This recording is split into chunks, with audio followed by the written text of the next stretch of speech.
Hello বন্ধুরা, সকলকে স্বাগত আমার চ্যানেল বৃষ্টিবান টাওতে। সবাই কেমন আছেন? হ্যাপি থাকবেন, পজিটিভ থাকবেন।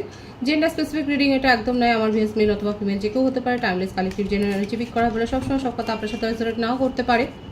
টাইমলেস হওয়ার জন্য আপনার সামনে যখন রিডিংটা আসবে আপনি এখান থেকে কোনো না কোনো গাইডেন্স কিন্তু পেয়ে যাবেন। All zodiac sign based reading কয়েকটা রাশি সিগনিফিকেন্ট থাকে বলে আমি সেগুলোকে মেনশন করে দিই। সর্বোপরি রিডিংয়ের এনার্জি যদি আপনার সাথে ম্যাচ হয়ে যায় তাহলে কিন্তু পুরো রিডিংটাই আপনার। আজকে দেখে নেওয়ার চেষ্টা করব আপনার পার্টনারের কারেন্ট এনার্জি কি, তার কিছু মেসেজও দেখে নেব।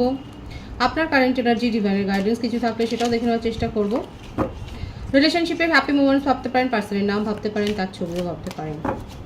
ডিভাইন গাইড করবেন আমার ভিউয়ার্স যার কথা ভেবে রিডিংটা দেখছেন তার কারেন্ট এনার্জি কি।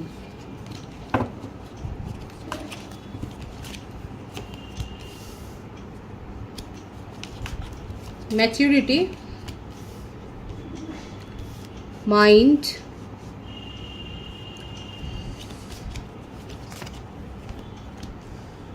projection,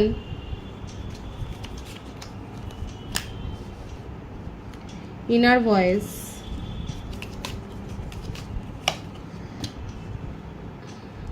transformation,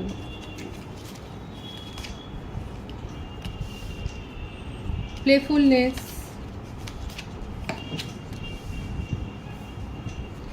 fighting, turning in,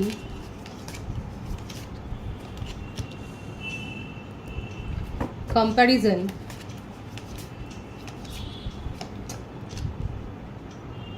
control, bottom of the deck, success,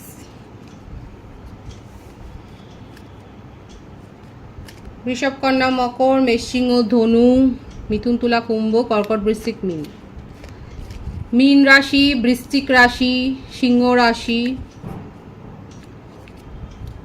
এই রাশিগুলো একটু মেজর দেখা যাচ্ছে, বাকি প্রত্যেকটা সাইন কিন্তু এসে গেছে। বার্থ ডেটের মধ্যে 6, 4, 5, 13, 2, 7, 24, 15, 22, 13, 31, 23, 14, 20, 11, 25, 16 ভাইস ভার্সা হতে পারে, এটা আপনারও হতে পারে।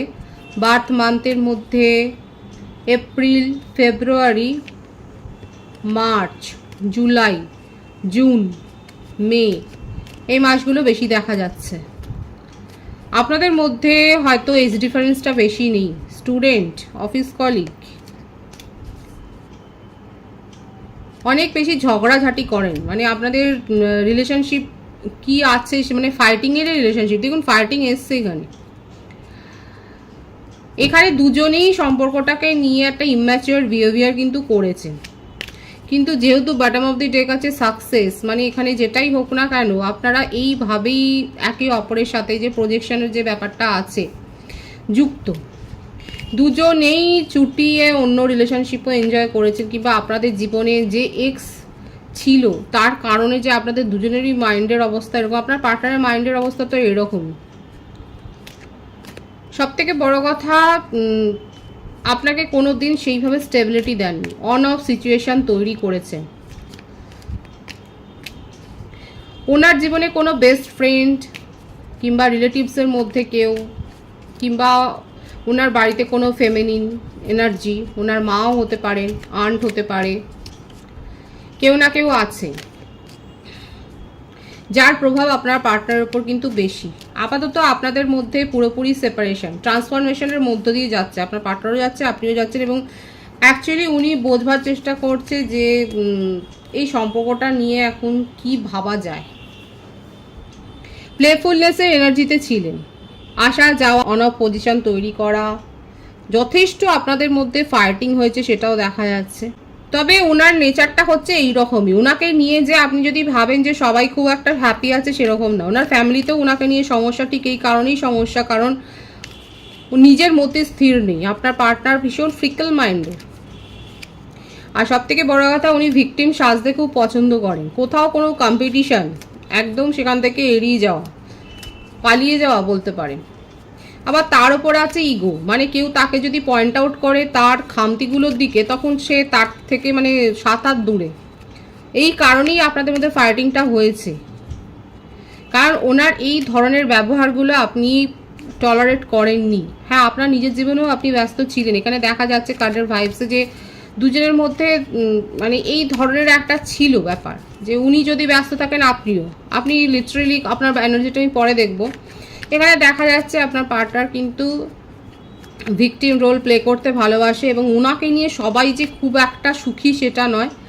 ওনাকে নিয়ে অনেকেই গসিপ করে। আপাতত কার্যত বলবো উনি মুখটা লুকিয়ে আছেন। ওনার জীবনের পারিপার্শ্বিকতা যে ঝড়টা দেখা যাচ্ছে, ওনার উপর যে মেন্টাল একটা প্রেশার পড়ছে, সেইটার থেকে বাঁচতে উনি এখন নিজেকে খানিকটা আইসোলেট করে রেখেছে।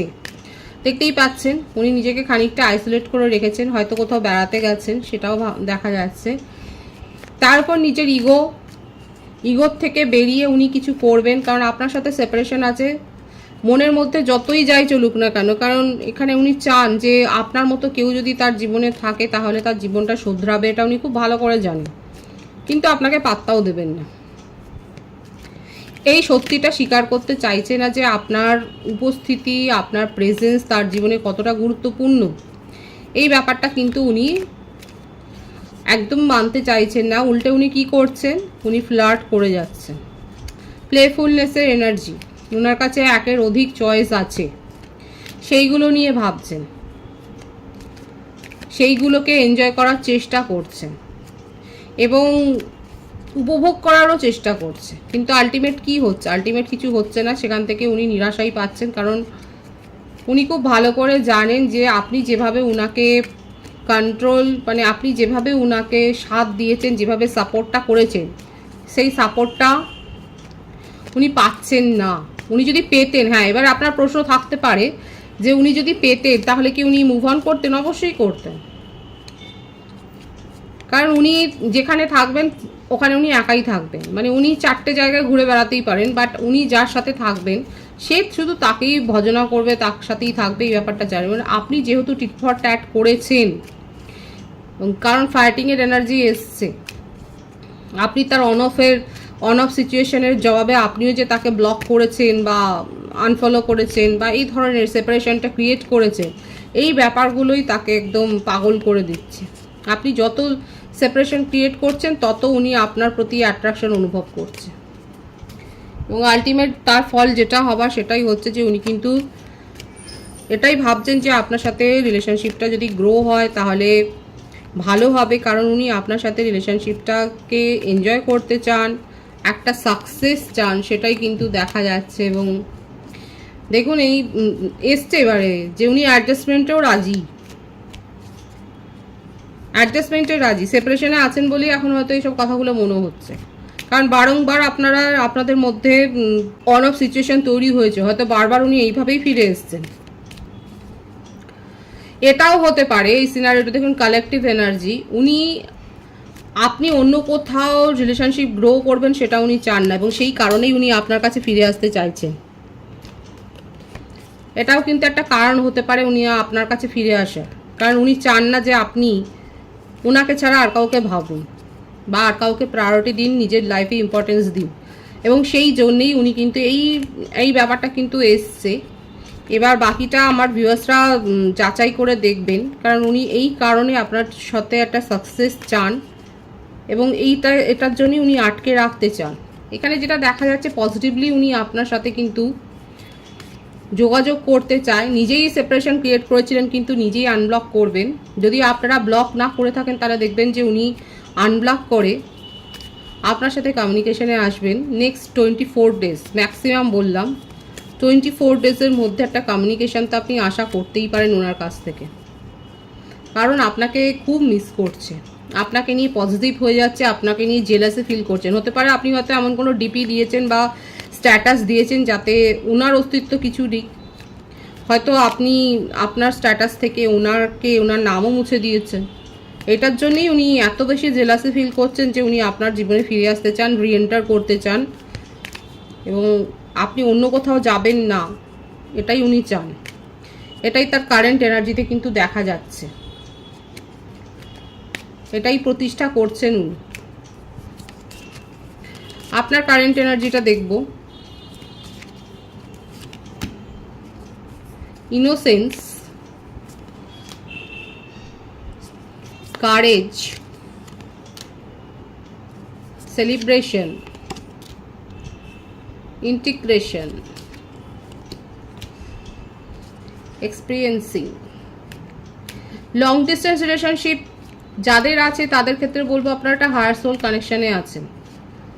এখানে আমার যে ভিউয়ার্স রয়েছেন কালেকটিভলি আপনারা ম্যানিফেস্ট করছেন, এই সম্পর্কটাই ম্যানিফেস্ট করছেন এবং সম্পর্কের যা পরিণতি হয়েছে আপনার মনে হচ্ছে যে এটা আবার রিইউনিয়ন হওয়ার ক্ষেত্রে অনেক সমস্যা আছে, কিন্তু তা সত্ত্বেও আপনি কিন্তু ম্যানিফেস্ট করছেন এই সম্পর্কটাকে। আপনি কোনো রিচুয়ালস পালন করছেন বা হয়তো স্পেল ওয়ার্কও করছেন। আপাতত আপনি এটাকে নিয়েই অনেকে আছে কালেকটিভলি, আমি বলছি যে এখানে অনেকেই আছে যারা কিন্তু ম্যানিফেস্ট করছেন এবং আপনার মনে হচ্ছে যে ওর সাথেই মানে আপনার পার্টনারের সাথেই আপনার কমপ্লিশন। এবং এখানে একটা যারা ম্যানিফেস্ট করছেন, রিচুয়ালস করছেন, স্পেল ওয়ার্ক করছেন, সেক্ষেত্রে আপনারা কিন্তু একটা সুযোগ পাবেন, কারণ আপনার পার্টনার কিন্তু আপনার কাছে ফিরে আসছে শুধুমাত্র এই কারণে যে আপনি তার সাথেই থাকবেন। ভীষণ মিস করছে এখানে, টেলিপ্যাথিক্যালি কানেক্টেড, কারণ পজিশনের কার্ডটা এসেছিল এখানে। আপনারা একে অপরের থটটাকে শেয়ার করছেন এবং আপনি দেখুন ক্লিঙ্গিং টু দ্য পাস্ট। এই দেখুন কালেকটিভলি আমার ভিউয়ার্সরা পার্টনারকে ম্যানিফেস্ট করছেন, ভীষণ মিস করছেন এবং কোথাও না কোথাও তার এনার্জিও পিক করছেন। আবারও এসছে past life connection. Higher soul কানেকশনে অনেকে রয়েছেন আপনারা এবং মনে প্রাণে চাইছেন, এটাই ম্যানিফেস্ট করছেন যে রিউনিয়নটা হোক, আর আপনার পার্টনারও সাকসেস চায় কোথাও না কোথাও। দুজনের পজিটিভ থটটাই এখানে এক হয়ে যাচ্ছে। আপনি রিউনিয়ন করতে চান আর উনিও একটা ভিক্টরি চান এই সম্পর্কে। ফায়ার এবং ওয়াটার, দুজনেরই মনের মধ্যে এখন এইটাই ডিজায়ার যে সব কিছু ঠিকঠাক হয়ে যাক, এই ডিজায়ারটাই কিন্তু চলছে। দেখা যাক ঈশ্বরের কি ইচ্ছা আছে, ডিভাইনের গাইডেন্সটা আমি দেখবো যে ডিভাইন কি বলছে।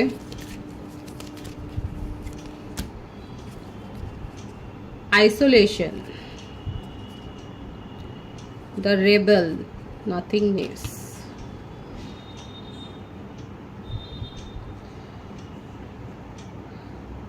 হার্টব্রেক সিচুয়েশন থেকে বেরিয়ে আসুন। যারা ভিকটিম মেন্টালিটিতে আছেন, যাদের মনে হচ্ছে যে পার্টনারের কারণে হার্টব্রেক হয়েছে, তাদেরকে ডিভাইন বলছে নিজেকে সময় দাও, নিজের সোলকে সময় দাও এবং গ্রো হও, পজিটিভলি গ্রো হও। এবং যেটা হয়েছে সেটা তো হয়ে গেছে, এবার কি হবে সেটা কিন্তু আপনার ওপরই ডিপেন্ড করছে। আবার আপনার সাবকনসিয়াস মাইন্ডের কথা শুনুন এবং অতীতের শৃঙ্খল থেকে, এখানে দেখুন দ্য রেবেলের কার্ডটা এবং তারপরে দেখুন নাথিংনেস। আপনাকে বলছি এরকম ডার্ক এনার্জি থেকে নিজেকে বার করে আনুন, নিজেকে মুক্ত করুন, সাবকনসিয়াস মাইন্ডের কথাটা শুনুন, অবচেতন মনের কথাটা শুনুন এবং ভিকটিম মেন্টালিটিতে থাকবেন না। যেটা হয়ে গেছে সেটা পাস্ট, ফিউচারটা আপনি ক্রিয়েট করতে পারেন, সেটার উপরই ফোকাসড হন, পজিটিভলি গ্রো করুন, নিজের সোলকে নিজেকে হিল করুন। পজিটিভ আছে এনার্জিকে অবশ্যই ক্লেম করে নেবেন। রিডিংয়ের এনার্জি আপনার সাথে ম্যাচ হলে রিডিংটা লাইক করে এনার্জি অবশ্যই এক্সচেঞ্জ করুন, যেটা ভীষণভাবে জরুরি। সকলকে আমার চ্যানেলে অনেক অনেক স্বাগত এবং শুভেচ্ছা জানাই। যারা রয়েছে তাদেরকে অনেক ভালোবাসা, আপনাদের ভালোবাসার সহযোগিতা এই পরিবারকে বৃহত্তর করে তুলুন। রিডিংটা একটু শেয়ার করে দেবেন, চ্যানেলটা সাবস্ক্রাইব করে দেবেন। সবাই ভীষণ ভীষণ ভালো থাকবেন।